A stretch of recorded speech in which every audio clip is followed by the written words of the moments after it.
crash.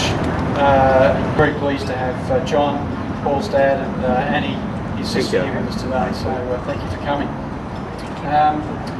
So we're here to open this exhibition to tell stories of extraordinary journeys. At the age of 16, Jessica completed a solo, unassisted voyage around the world in Pink Lady here beside me. And today she's an inspiration to young people to dream their dreams and see their dreams fulfilled. And thanks, Jessica, for coming, and also pleased to have Mum and Dad here with us as well.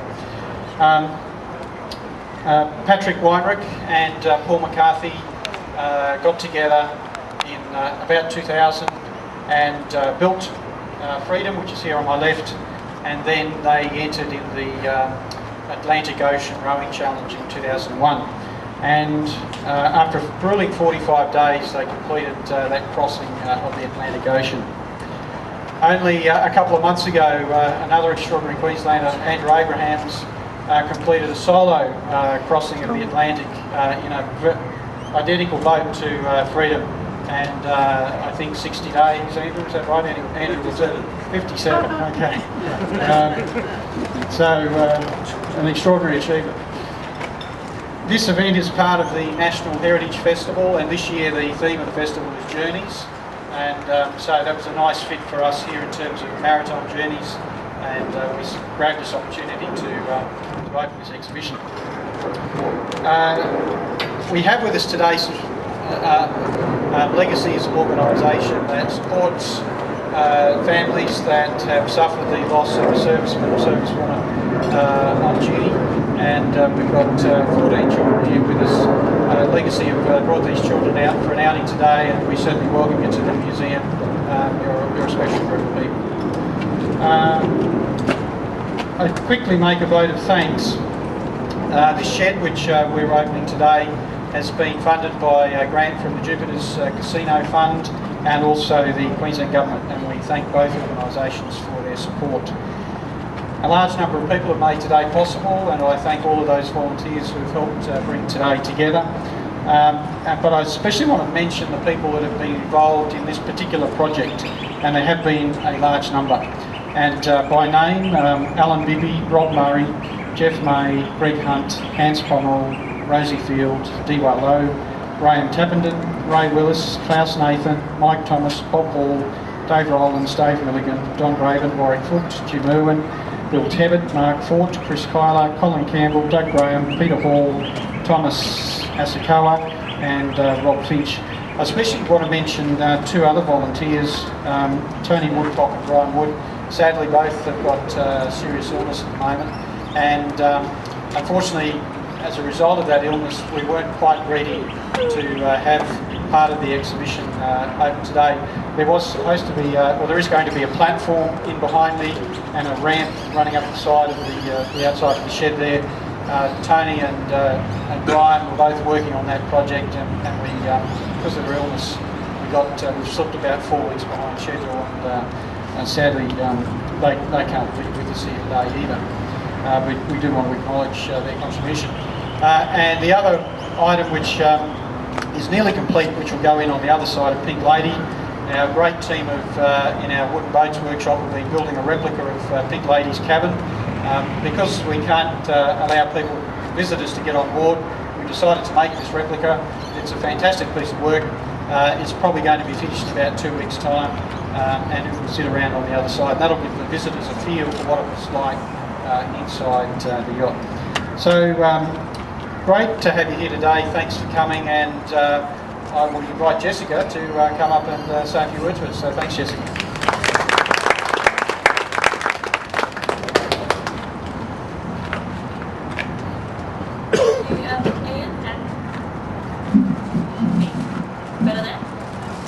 Welcome to everyone. Thanks for coming along today. Thank you. And I'm going to start by saying a huge thank you to everyone who's been part of this project as well. It's lovely to know that Pink Lady's being so well looked after, particularly all the amazing volunteers here, so thank you very much to everyone who's been part of that. I was just going to say a few words about a particular part of my journey. I think everyone sort of heard generally about the voyage, so I thought I'd talk a little bit about the communications that are on board Pink Lady and that I use to keep touch with everyone while I was away. But I'd also love to hear questions about that, and particularly anything, the voyage. So yeah, after I've talked for a few minutes, if anyone's got any questions, I'd absolutely love to hear them, particularly some of the younger faces here too. So communications, obviously on a voyage like this, when you're away for 210 days, is pretty critical. Keep in touch with friends and family, there's that side to it, but there's also the side to it that's important. I needed to know what the weather was doing and information like that, and if I had a problem on board, I was also able to talk with an expert back home who might have been able to help me fix that problem by giving me a little bit of advice. So those kind of needs, or needing to do that, the big thing you need to fuel the communication devices is power.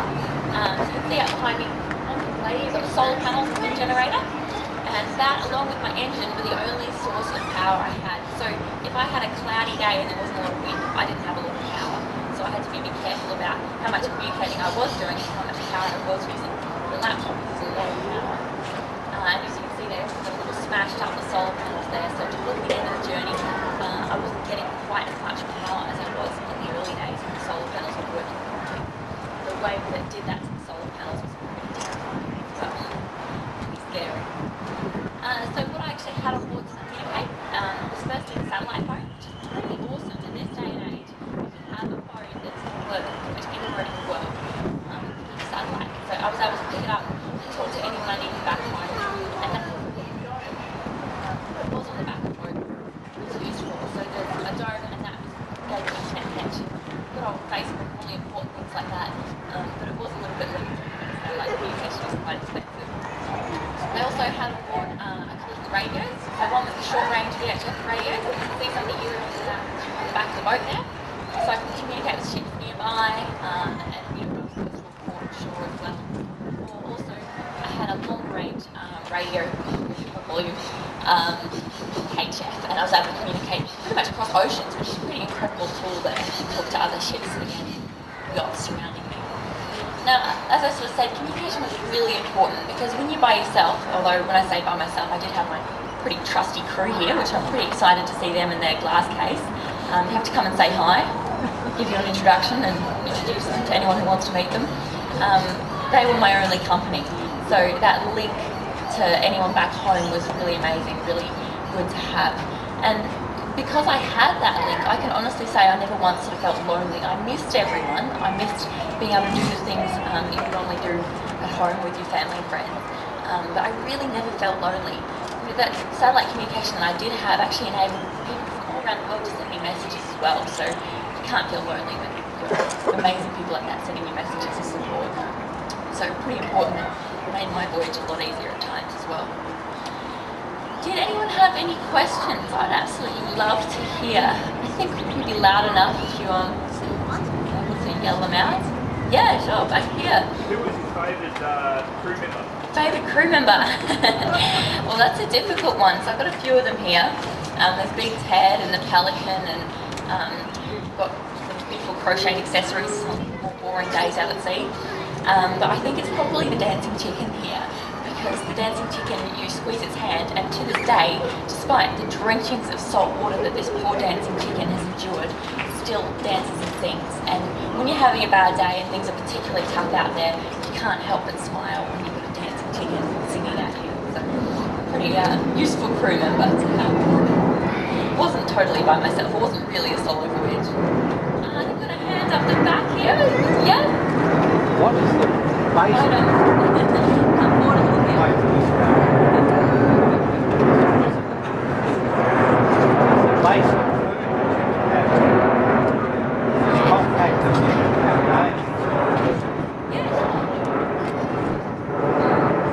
The question was about the food that I had and what I was eating on a daily basis.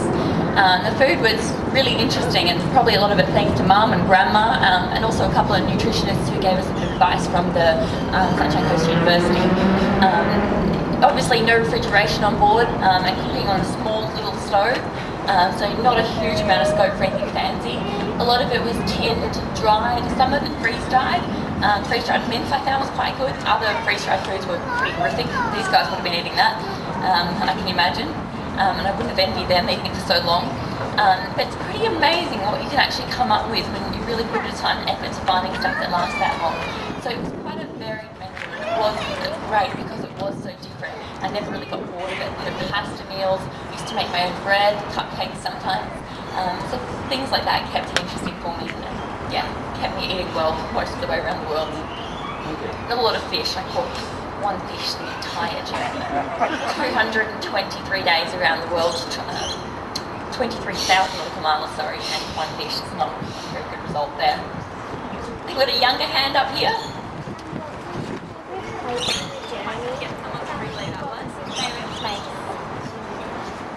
What was your favourite place when you were travelling around?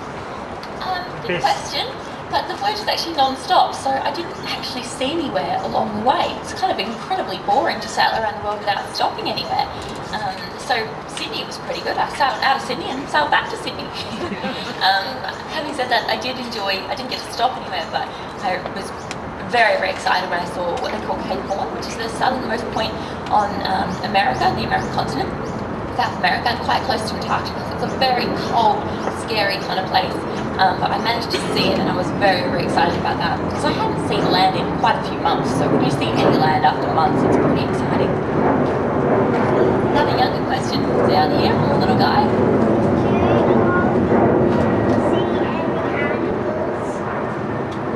Yeah, I did, and I'm actually looking forward to hopefully hearing some stories from the rowers here today too, because they would have had some amazing encounters with some sea creatures. The sea creatures that I saw were mostly dolphins. The first time I actually had a storm, I had a dolphin swim along next to the boat for quite a few hours. It must have been 6 hours. Like it was keeping me company and keeping me safe through this storm, which was pretty amazing. I saw a lot of albatross, which are these huge big birds in the Southern Ocean, incredibly graceful, and they need the wind off the waves to actually keep themselves in the air. And when there's no wind, they can't really fly, so they sit next to the boat for quite a few hours. So pretty good company there too. Another question here. Did you sleep at all? Yes, I certainly did sleep during the voyage. 210 days without sleep would be quite extraordinary. I can't say I ever really slept particularly well because when you're sailing, you can't sort of sleep for a whole night. So you're sleeping for short periods of time, sometimes just a few minutes, and then a whole lot of alarms go up, wake you up, and I'll quickly stick my head upstairs here, look around and go back to sleep. And sometimes I'd get a little bit more sleep, to 90 minutes at a time before sticking my head up. So it sounds very harsh, but it's actually incredible what you get used to. And girls are actually apparently very good at that because the mothers apparently new mothers are very good at short sleep, like that interrupted. So us girls, it's one thing we're good at compared to the boys. I think there's a question over this way. Yeah.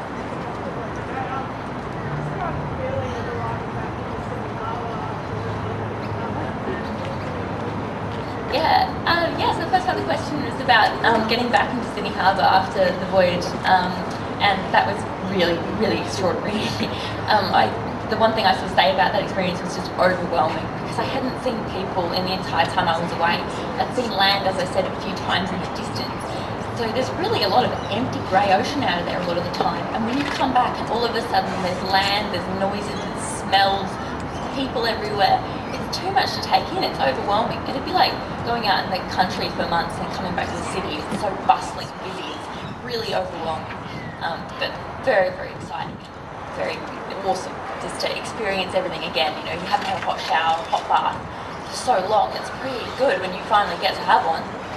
And the second part of the question was there's a movie in production based on my book about the voyage. So it's a very slow process for casting, but it's slowly ticking along, and you hear a bit of good news every few days. So I wouldn't want to give you an exact date, but we never know. Hopefully we're in production and actually shooting this year. Pretty exciting to be part of that too. I might just take 2 more questions, so don't want to take up too much time. We've got a young guy down here. How did you go to the toilet? What a good question. So I think everyone heard that. How did I go to the toilet? So once the replica of the cabin actually is up and running, you'll be able to see that there's actually a little toilet on board. The front window here actually is a tiny little toilet that I used to use. And this toilet, when the boat rolled upside down in big storms, would actually fall apart. which is very, very annoying because I'd have to put it back together before I could use it again. So not the best thing to have to do. Trust a guy to ask a question like that. And the question, I think we'll finish with this just up the back here. What's your favourite thing what you did? What is the favourite thing that you did or achieved? Favourite thing that I did or achieved? That's a good question because it's kind of tough because it's so hard to pick a favourite day, and you know the experiences sailing around the world has led to have been incredible too. I've been able to meet some really amazing people and things like that. I've been so lucky to have done. It's so hard to choose a particular day as well. I mean, the day I got back was really extraordinary, but I think just some of the days sailing along out there, it's incredibly beautiful. I think all sailors know, and it's just something very simple and very special about that. So yeah, that's very special. Having achieved and ticked off that dream, even setting off, because so much hard work went into actually getting to the start line. It's very proud too, and so many people hard work. So yeah, knowing that you can, achieve your dreams. It doesn't have to be something dramatic like sailing around the world. It's just really an amazing feeling.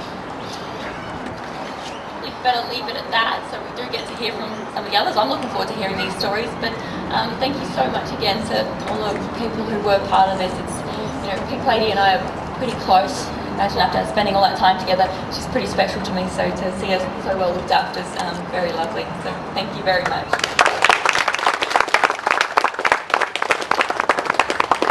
Thank you very much, Jessica. That's fantastic. I'd invite Patrick now to come up and talk to us a little bit about freedom. Thanks, Patrick.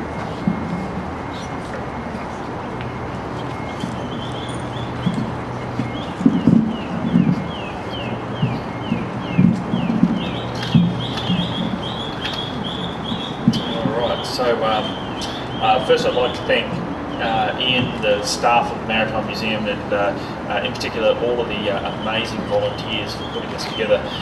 It really is an amazing initiative. It means a lot to myself, it means a lot to the McCarthy family in particular, and would like to thank you very much for your efforts. So our story is sort of the story of two mates. Better get under cover. Yeah.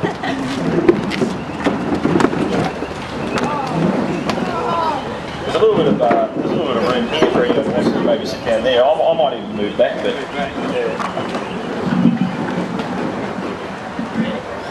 Stick a camera in, excuse me.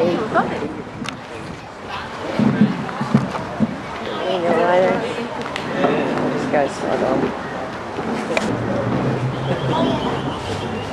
okay, I can rotate. So our story is the story of two mates. Paul and I were best mates through university. We both studied medical school together. We both lived together. We both played sport together. We both rowed surf boats together, and we were quite involved in a number of the local surf clubs. And so when we started work in 1998, I got posted up a small photo clipping of that Paul had found in the newspaper. I think it might have well been the Courier Mail. And he had spied in the Courier Mail this little caption talking about how there was these two New Zealanders who had braved the ocean and had rowed across the Atlantic in a self-made boat. And this was in 1997, which is sort of the first running of a now which has become quite a regular occurrence or a semi-regular occurrence in Atlantic rowing racing, which has really started to take off quite a lot in the last sort of decade and a half. And so he got this article and instantly he sort of thought, this is something I want to do. He posted up to me, and really there wasn't too much profound thought in it. It was, he received it, he posted up to me, I gave him a call, and that was it, it was on.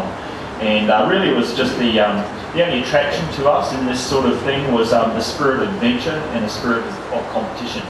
And there wasn't really too much else that sort of drove us to do this.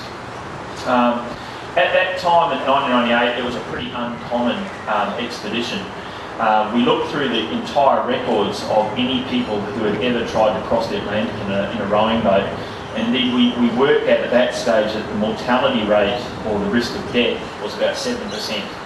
And so, being medical people, we actually thought that meant that that's pretty good, really, because there's 93% chance you'll survive. With that in mind, he didn't in fact tell his mum at all for quite some time.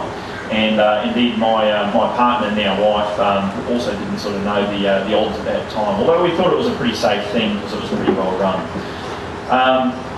At that point in time, the record in fact had been set by the New Zealanders in 1997, and the record was 42 days.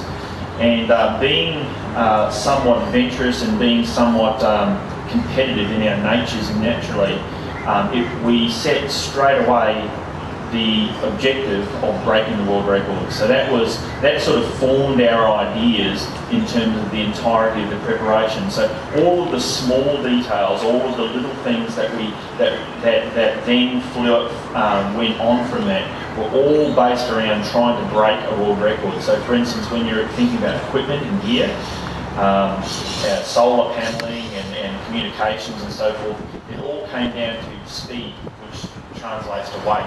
So we were very, very finicky on this. We built a boat over a period of 2 years. It was a kit form, so it was we got posted out a standard plywood kit, and we put it together with the help of Bob Miles, who's a local surf boat maker who's now passed. And we had it finally fitted out by one of our friends, Bruce Mapleston, who lives on the Sunshine Coast still. We launched it at South Bank Pier, about 200-300 metres from here in 2001, and the race started in October. There were 30 crews. Actually, at that time, it was pretty strange times because we started October 7th, 2001, which in fact was only just about a month after 9/11. And so at that time, there was a whole lot of sort of media speculation about what was going to happen in the world events, because it was really, there was a lot of hype then about, how the landscape of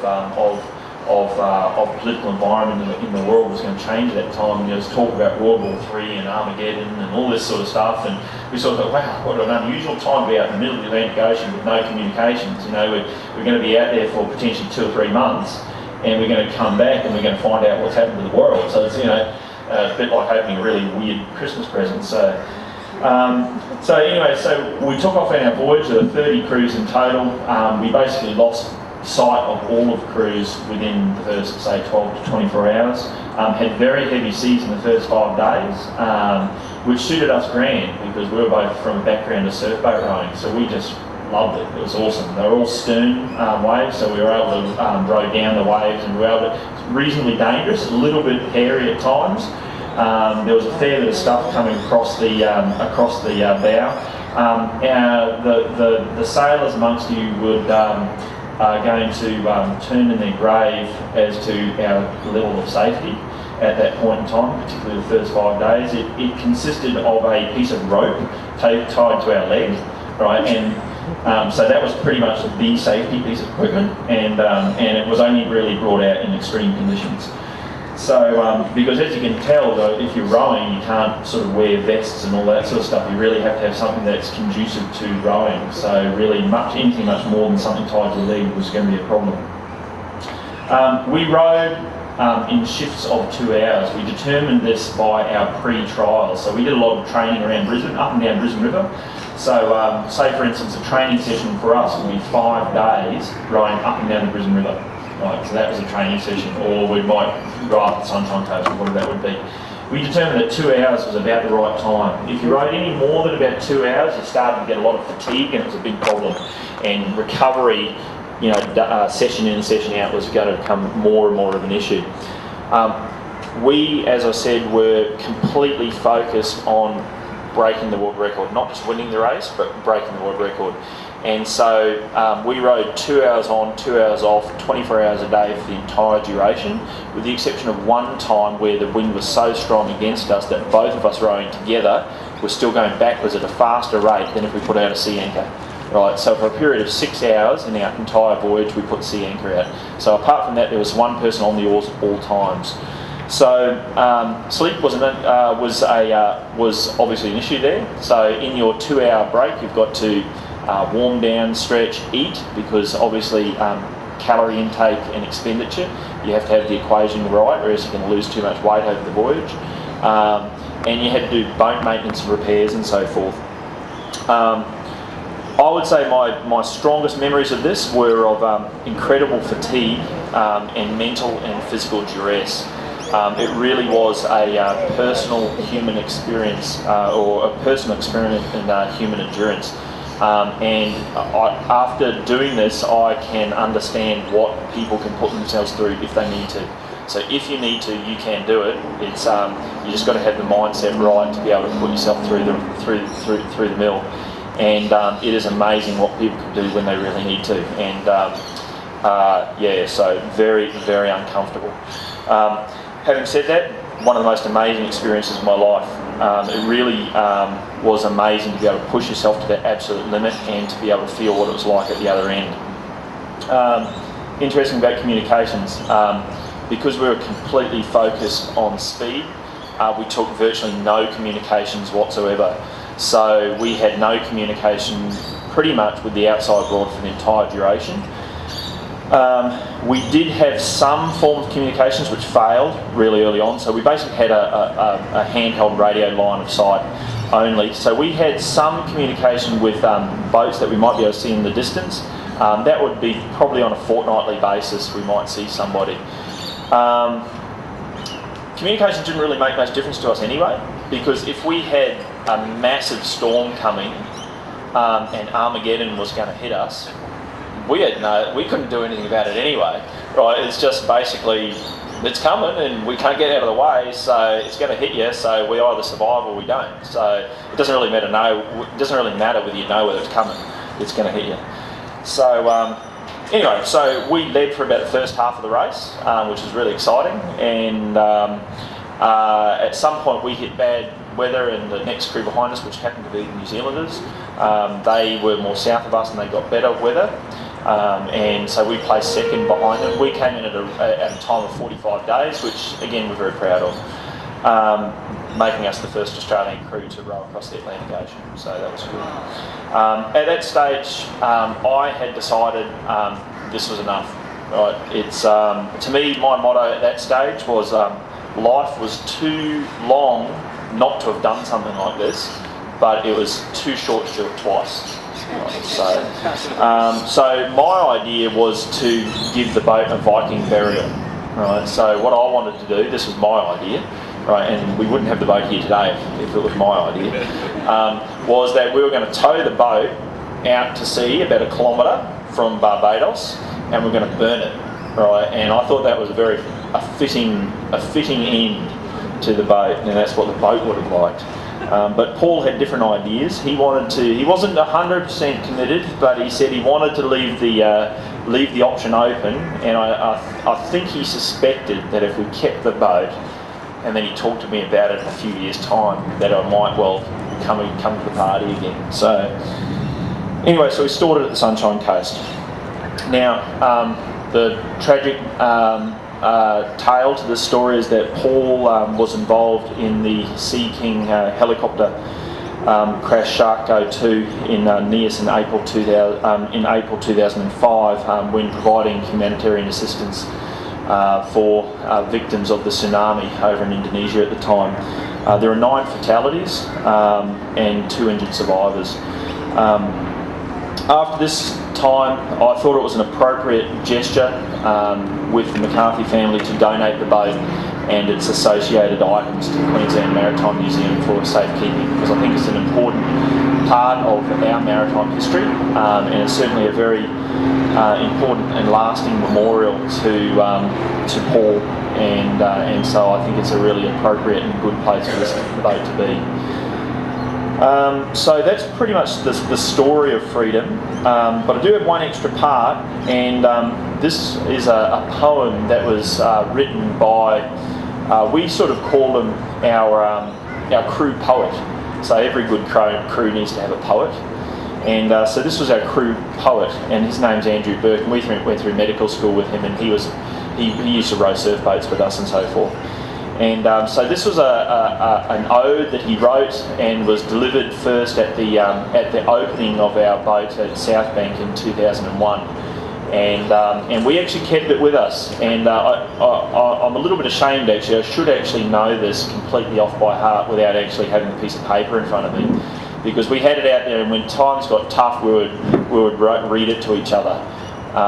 And so I pretty much know this one like the back of my hand, but I've got a piece of paper here just in case. So, all right. So the poem's called "Legends of the Ore." It's written by Andrew Burke. There's been a lot of talk in this our Federation year of heroes past and present, of values old and dear. And yes, it's true, we've held our own with bridle, axe and gun. Many deserts crossed and many deserts won, and many battles won. Explorers played their part, Flinders, Wills and Burke, and better men than I who died fighting Johnny Turk. So to this list of weather-beaten veterans, 2 more come to mind who have earned at least a mention. They call themselves Moisture and Merv, and they come from down your way. And of these stoic diehards, I have a word to say. For in this age of shortcuts and allergy to pain, there stand alone 2 prophets who row against the grain. To cross the cruel Atlantic is their Herculean plan, body versus mind and ocean versus man.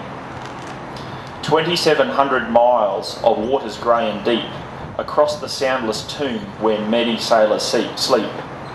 And come the crucial hour where spirits start to fail, where the ocean seems too vast and it is all to no avail, when the wind is picking up and the sea is getting rough, when the mind is in the fight but the body's had enough. It is in such a moment that the fate of man doth turn, when the future's looking grim and the waves crash over stern. But an inner voice will show itself in that hour of need, the voice of valiant men, and it sounds like ramming speed.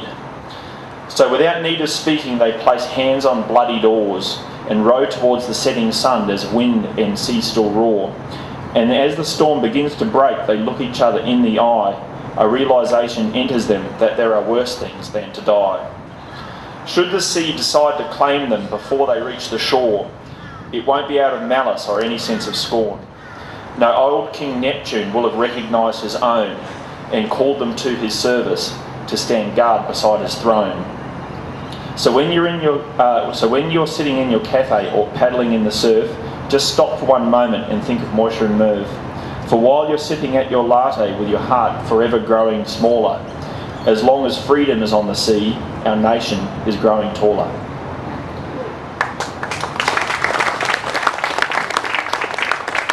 Thank you. Well, that's excellent, thank you. We're also very privileged to have with us today Andrew Abrahams, and Andrew's only just a few months ago also completed a crossing of the Atlantic, but this time he did it solo. So Andrew, would you like to come and share us a bit about your voyage?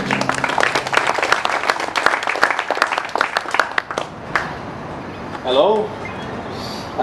First of all, take a look around this place, and I heard before Ian say 2 paid people and the rest were volunteers. How many volunteers here? 170 volunteers. I reckon that's worth a round of applause. And they're doing a great job keeping the boats in really good nick. Wikipedia. If you look up ocean rowing on Wikipedia, it'll tell you there's been a little over 4,000 ascents on Mount Everest, and there's only been 300 people row across an ocean. Of those, less than 100 have been solo, and when solo voyages on ocean rowing, less than just a little under 50% are successful. And there have been 7 deaths rowing across ocean in modern era. My name's Andrew Abrahams, and I've just completed the Talisker Whisky Atlantic Challenge in 57 days, 17 hours, 54 minutes and 20 seconds. I did it. And it's very fresh in my mind, and I've got so many stories, I haven't worked them all out yet. But so I've only been back in Australia for 7 weeks. I'm still a bit uneasy on my legs as well. But I guess, where do I start? went south from La Gomera, the islands where we started. We had a massive storm coming up behind us. We all knew about it. There were 16 crews in the race this year. Only 2 of us were solo, the rest were pairs and fours. We knew the storm was going to hit us and we knew we were going to get battered, but we had about 3 days to get away from the islands and get as far south as we could. On the end of day 4 we got hit by this massive storm. And we all got locked in our cabin. Well, I was in my cabin, which is identical to this boat, in the back here, for 51 hours hanging on. And I can tell you, although they say it's a race, I say it's a survival challenge, because we were all hanging on, just trying to survive. And there's actually some footage here which I'll put on later on if you want to have a look of the race. So after that 51 hours, a lot of the crews were still scared. Similar to Patrick, I've come from surfboat rowing, and when I saw some big waves coming up behind us and pushing us the right way, I loved it. I got out there and I went, yeehaw, I'm going. And I've got to admit, we saw some waves as big as this bridge behind us, 40 to 45 feet, and out there in a little cork bobbing around the ocean. Yeah, that's what I was saying. Scary a little bit, but more exciting, and I got to admit I let a few waves go, but eventually I said I've got to take one of these suckers on, I've got to go. So I remember the first big set of waves that came through that I took. I rode 2 big strokes coming down the face of the wave, and I sat right on the top of this wave, and it just wasn't going down, and I felt like I was on the top of the world. So you're facing the wave, your boat's going that way, and you're steering with your foot. And I thought, I've got to get down this wave, so I just gave it one last little jerk, and then the boat just sunk in the wave. The water just poured in and filled up the whole boat. And then the nose just tipped, and I knew I was going. And away I went shooting down this wave, and I did nearly 16.7 knots shooting down this wave, and it was awesome. Of course I let go of the oars, and I was just getting smashed going down this wave. Eventually, when I fell off the back of that wave, I saw the next one and I went, holy crap, that's another big one, and I was scrambling around trying to get my oars back, but I couldn't get them back in time, but I had enough inertia to pick up the next one as well, and away I went again without even rowing, and then the third wave, the same, but on the third one I went sideways and fell off the wave. I never got another set of 3 waves like that, but I got 2 waves regularly and surfed down them like that, and it was just an unbelievable feeling. Then I started rowing from 13th position. I was at that stage, and because of the surf lifesaving experience, I guess I surfed those waves really well. Although I was solo, I managed to work my way over the next few weeks right up to 4th position against crews of 2 and 4. The other solo guy got rescued. He didn't make it through that storm, as well as a few other crews as well. And I was doing really, really well. I got nearly 100 miles ahead of the pairs teams, and I was catching the teams in front. And then a bit of technology failed. My autopilot failed. So being solo, once I stopped rowing and I had to sleep, I couldn't keep the boat straight, so to go side on and just get smashed by the wave side on the whole way. But of course you lost a lot of ground like that, and it basically cut me in half. And worse of luck, they were the English guys I was mainly racing against, and they called me the buggers. And anyway, they came past. I ended up coming 7th out of 16, and did a great time. And I was very happy. The finish of the race was something I'll never forget ever.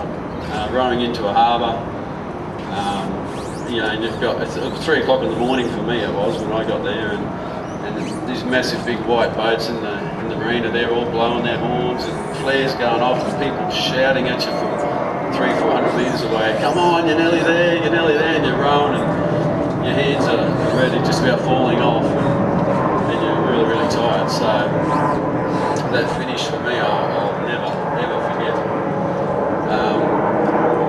So I I guess the other thing I'd like to mention too is I didn't just do it for the passion of rowing across the ocean or the competition, although I'm very competitive. My goal was to raise money for disadvantaged children in the community through my two charities, chosen charities, Lions, where we help research into childhood cancer. We have special needs wheelchairs for kids and things like that.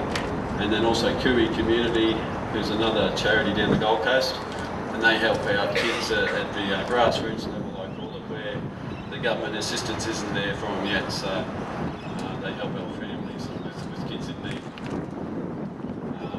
That's about my story for now, but there's plenty more to come out soon, and hopefully I'll be doing actually there's a documentary on the whole race, which I feature heavily on, coming out in June on 7 May, so have to keep an eye out for that. But I'm open to questions if anybody wants to ask any questions or anything to say. The smell of Barbados. We actually rowed into Antigua, so I didn't row into Barbados, although I did go to Barbados, which is a whole other adventure all again in my boat. But I rowed into Antigua, which is about 400 miles north of there.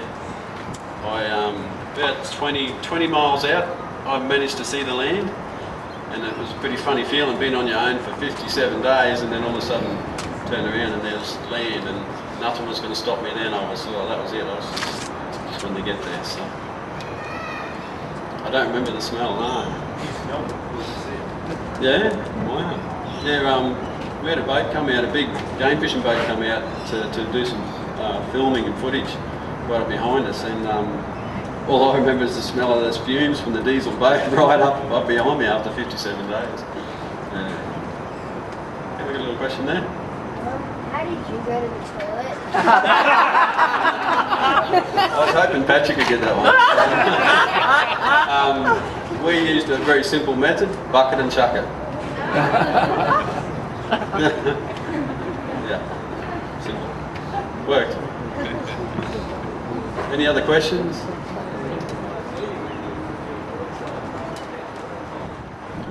Sleeping, you really didn't sleep. You went into your cabin to rest and you tried to sleep, especially after my autopilot broke and I was side on all the time. You'd rest a bit and you'd almost just get into a deep sleep and bang, something would hit you and you'd end up on the side of the cabin and back down again. And sleeping was very, very difficult, even though you really wanted to sleep. So.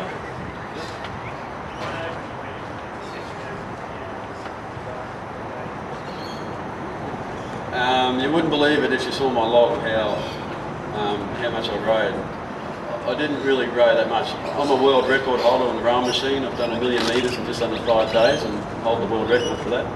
But out there in the ocean is, like I say, it's a survival challenge, and it's not necessarily a rowing race. It's about survival, not only you, but your boat, your equipment and everything. Some days I'd only row for a few hours, but and other days, well, the last day I remember I had to row for 21 hours straight to get in across that line because I was getting pushed south and the finish line is just off this island. You've got to go over this line, otherwise you don't finish the race. So the most I did was 21 hours straight, and the least I did was 2 hours in a day. Yeah. Oh, except for the 51 hours I got locked in the cabin and didn't row at all. I just got smashed. Yep, another question? What did I also? Yeah, we mainly freeze-dried food that I ate. We had to take, there's pretty strict rules in the race of what you have to take. You have to take a minimum of 20% wet food, so food you don't have to add water to. But mainly consisted of freeze-dried meals and then heaps of snacks in between. While I was rowing, I'd row for 2 to 4 hours at a time or whatever, and yeah, I'd have little snacks, just a little container right beside me and snack on that while I was rowing, and then every time I stopped I'd have between 4 and 5 meals a day. So you'd eat easily more than double what you'd normally eat in a day, every day, and then drinks consisted of Powerade and Sustagen. I loved the Sustagen actually, I drank a lot of that, and then just plain water. All right, thanks very much. And yeah, if you want to ask any other questions, come and see us. Yeah, another fantastic effort, and we're really pleased to acknowledge Jessica and Patrick and Andrew, and also Paul, unfortunately, who's not with us. One last little thing we're going to do, we have to sort of formally open this thing, so we've set up a little pink ribbon, a little white ribbon over here, which we have to cut. And then there's complimentary morning tea over here on the riverbank, so please join us. So Patrick and Jessica, if we could have you and get the ribbon.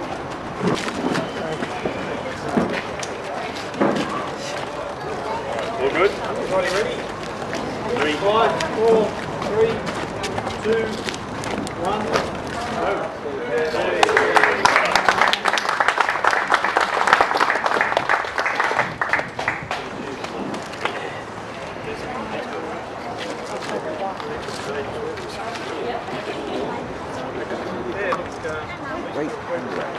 Oh, mate, it could have been better. I would have been over there, but I just couldn't get in there. She said yes. I asked her. Okay, thanks. Yeah, no worries. Mummy, is there any drinks? See kids upstairs for about 20 minutes upstairs. Then they're going to come down and have lunch. I wouldn't go too far, otherwise you'll miss that picture. I don't know how long she's going to hang around for. I was going to suggest it. Yeah, I know. Well, I already got a singular happy snack just in case. So.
Can we muster everyone over there and get into our queue? And we have Stuart. We nearly got a signal.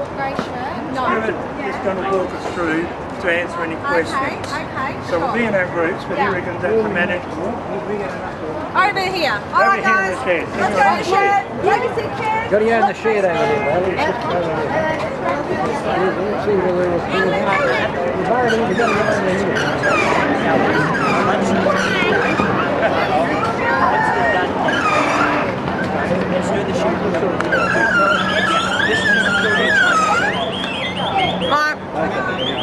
Let's get this over with. We'll get the chef. To the shed, to the shed. To the left, to the left. It's not even to the left. Come on, Alan. To the shed.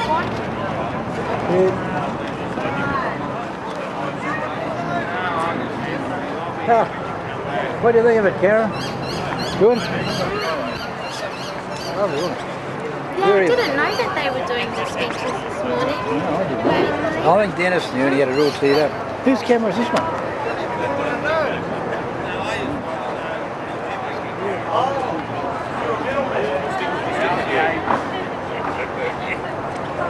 Oh, it's interesting listening to these guys, isn't it? Yeah, it was. Fascinating, I thought.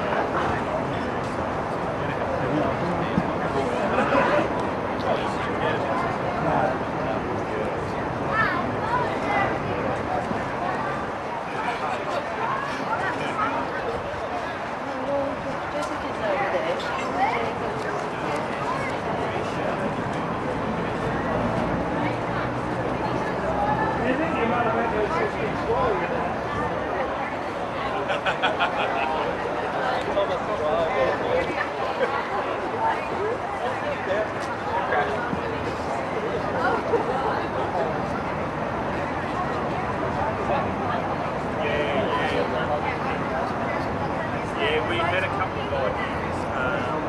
We were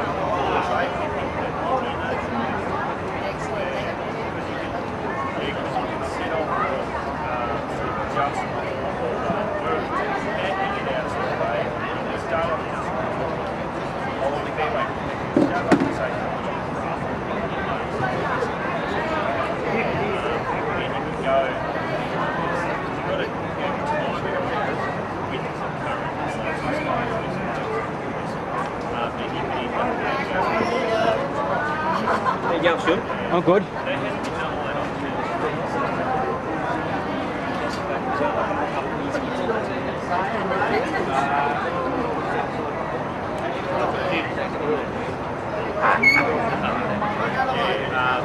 So, you know, so that was the but it was not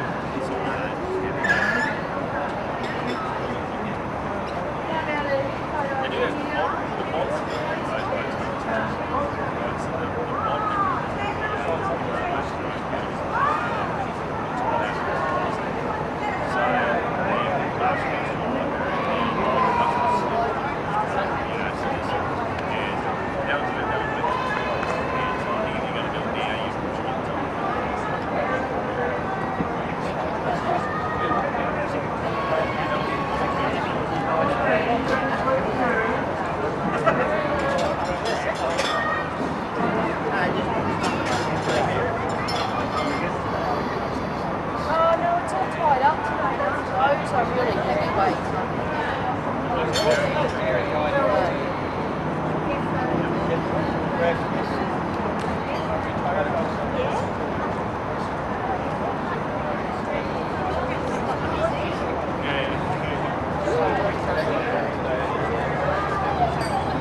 Going up by the boat.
Back again.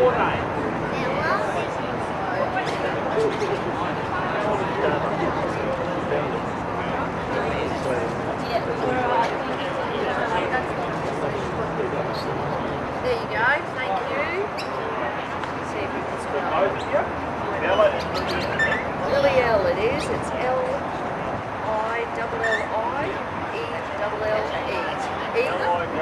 Yep, E-L-L-E.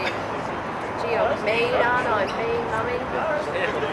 Well, my name's Carolyn, it's K-E-R-R-E-L-Y-N, so I have the same problem. Yeah, you got it.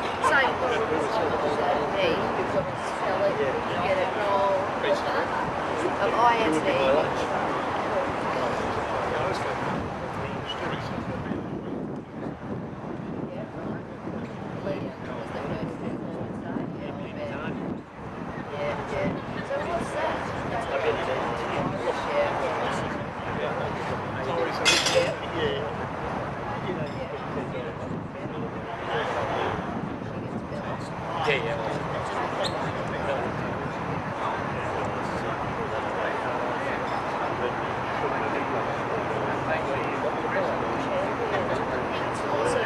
You can do it. That's me. You've got a wanna. Oh yeah, that's great.